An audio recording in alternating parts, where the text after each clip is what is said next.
Welcome back to another Way Too Many Games unboxing. This time we have Fire Tower.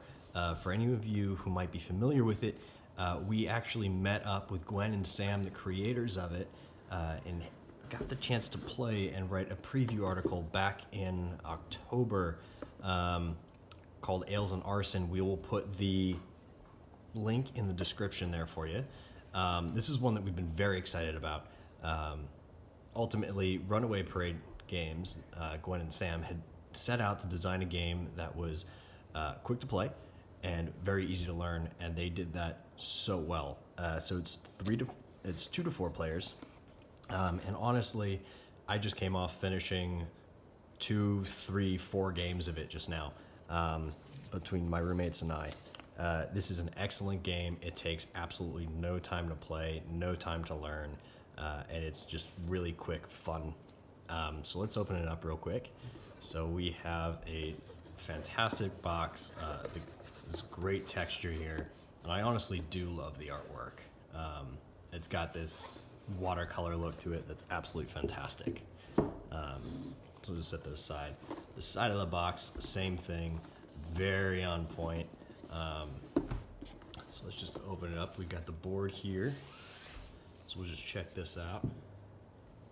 Now, I told this to Sam and Gwen that I really want a transparency copy of this board, simply because the fire tokens that they created are so gorgeous. I would love to be able to just illuminate it up from the bottom and create a light box for this game. So here's the board. The idea is you will have anywhere from 2 to 4 players. In a 2-player game, they will be adjacent towers, diagonal towers facing each other. And then in a 4-player game, you would have 1 player sit at each of these corners. Let me turn the board here so we have north up top. You have the 4 cardinal directions: north, west, east, and south. This will be used as a fantastic reference point, because as you go through the game, let's just pull this out here so we've got the point. At the beginning of each round, depending on which way the wind is facing, they have this nice little arrow. Depending on which way the wind is facing, you'll put a brand new fire token in that direction at the start of each round. Then, whoever's turn it is, they'll play 1 card to either spread the fire, put fire out near them, or change the direction of the wind. So we have this great little cardinal reference, and they actually came up with some alternative artwork on the back that I really like. A little bit of an evergreen snowflake look. I actually prefer this side because it really nicely matches the dice, or the die rather, which we have here. It's a D8. Each of the cardinal directions appear on it twice. So when you start the game, you roll it, determining your beginning cardinal direction here. And we will slide that off to the side. And we also have, in the case that you were only playing a 2 or 3-player game, you can cover up. Let's do these down here. You can cover up the other ones. So for a 2-player game, you can just cover them up and pretend that they don't exist. I apologize for the glare there. Let's just take that off. If you lose, you can flip this over and you have your burning tower. In the case of a 2-player game, you could actually start with both of these towers burning and actually start placing fire tokens from here as well as the center, just to make it a little bit more interesting. So let's take those off. Then we have a nice little fire meeple. It's clearly got the wind blowing in a particular direction, so we also like to, in addition to the little cardinal direction token here, we also like to tilt that in whatever direction the wind is blowing. So let's just keep going there. Then we have the cards. I really like these. Really on point. I have clearly already opened these up, but there's 4 different kinds of cards here. You have the fire, the water, the wind direction, and what's called a fire break.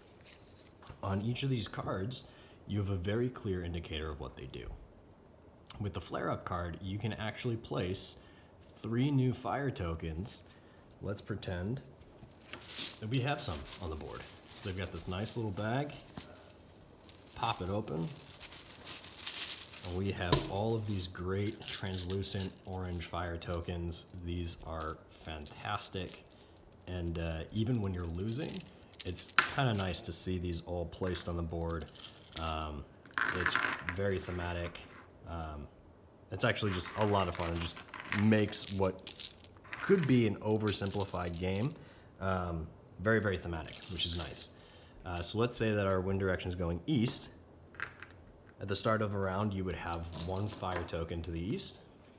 And if I were to play flare up, so long as I'm placing 3 new tokens adjacent, I can do that whichever direction I want. So the player would then discard it and then draw a brand new card off the top of the deck. We are going to ignore that card because that's best for a 3 or 4 player game. The blue cards are water-based, so you can always extinguish an existing fire. This one, the airdrop, is in the linear pattern of 3, so we can just get rid of those. Then you have the cardinal direction cards. This one is north. By playing this, you can either automatically change the wind direction to north, you can place another fire token north, or if your towers are north, you can actually take the chance, play that card, and roll the die. In this case, it comes up south, and it will probably actually help you. And then lastly, we have the purple cards, which are fire break. We have these little purple tokens here. These actually will go and sit anywhere on the board, and you can't place fire anywhere there's a fire token. So by playing the deforest or reforest card, let's say someone places one here. Even with the fire going north, the next player will not be able to continue that stream and will actually have to place a new token north of this center point, which is referred to as the eternal fire. At no point can this centerpiece by the fire meeple ever be extinguished. Each player gets a bucket card. So long as there is fire on their tower, they could play this to extinguish an adjacent row of 3. They have to be adjacent. We ended up having a game that looked a little bit like this, and someone played the bucket. You were not allowed to get rid of these 2. It would have to be a straight line. So the bucket is your last line of defense. If your tower's on fire, it's really your best bet. Otherwise, there's no way to put fire out on the tower. And once you play it, you can flip it over. And then you get reckless abandon. If you discard, in order to use this, if you discard 3 water cards or 3 fire break, the blue or purple cards, you can actually place 2 additional fire tokens as part of your turn. It's both the bucket and reckless abandon are a one-time use. Once they're played, your last line of defense is essentially gone. And then in the case where you are playing multiple games, you have Champion of the Wood and the Grand Champion. These will let whoever won get a special ability. In the case of the Champion of the Wood, at the start of the game, they can place 2 fire break tokens near their fire tower and create a little bit of a defense line. Should you win 2 games in a row, you get the Grand Champion. And then once per game, before the start of your turn, you can discard and redraw as many cards as you want without having to spend a turn to do it. So this is actually really, really helpful because you'll find a lot of times you'll have a ton of cardinal direction cards in your hand, and they might all be north, west, and coming right towards you. So instead of playing one of those cards and risking that the fire is going to come towards you on everyone else's turn, as a Grand Champion, you can discard all 5, redraw, and get yourself something nice. And then lastly, we have 3 special cards, 2 of which are optional. This first one, Firestorm, actually exists in the game no matter what. After everyone's dealt their cards to the start, you shuffle this in the deck, and immediately after it's drawn, you roll the die. And let's say it's south. You will add 1 fire token anywhere you can in a southern direction, so long as there is an adjacent open space to one. Then you would actually do it again. In this case, it would be north. So you would add 1 token to each one north. So right now, there's not a lot on the board, but as you see, if you keep going, it's actually a very, very quick way to fill up the board and expand the threat. So for the sake of example, now we have south. I'm not getting some very good rolls here. Let's say we have east in this case. You would actually place 1 on every available eastern space next to a fire. So you can see exactly how quickly this can get out of hand. Once the Firestorm card is played, it gets discarded and will actually get reshuffled once this deck is empty, which can happen, usually happens at least once in a 2-player game, maybe twice in a 3 or 4. When you have a 3 or 4, there's 2 optional cards that you can shuffle in. First one is Shadow of the Wood. If this gets drawn, it goes into effect immediately, and each eliminated player can do one of the following. They can either pull a card off the top of the deck and play it. So in this case, another flare up. If you've been eliminated, you can still play this card when Shadow of the Wood comes up. And in this case, a flare up would eliminate the northwest corner. And this might have been the person who knocked you out, and revenge is just oh so sweet. Or you can spread fire with the wind and just go with whatever pre-existing cardinal direction there is. So it's a great way to kind of keep players, because this is a player elimination game, it keeps players active and engaged even after they've been eliminated. And it's such a short game that it's a really great way to just kind of keep everything moving, keep everyone involved, speed up the game for those who are out when it's just down to the final 2. And similarly, you have the mutual aid.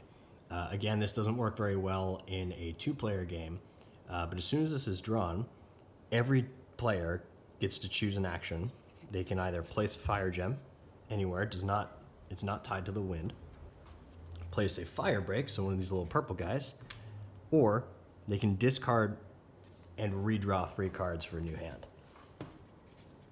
So that is the entirety of the game, and honestly, it goes incredibly quick. I haven't played a single one. I haven't played a single game on its own. It usually evolves into 2 or 3 games. The Champion of the Wood card always comes out, so it always starts off the next one.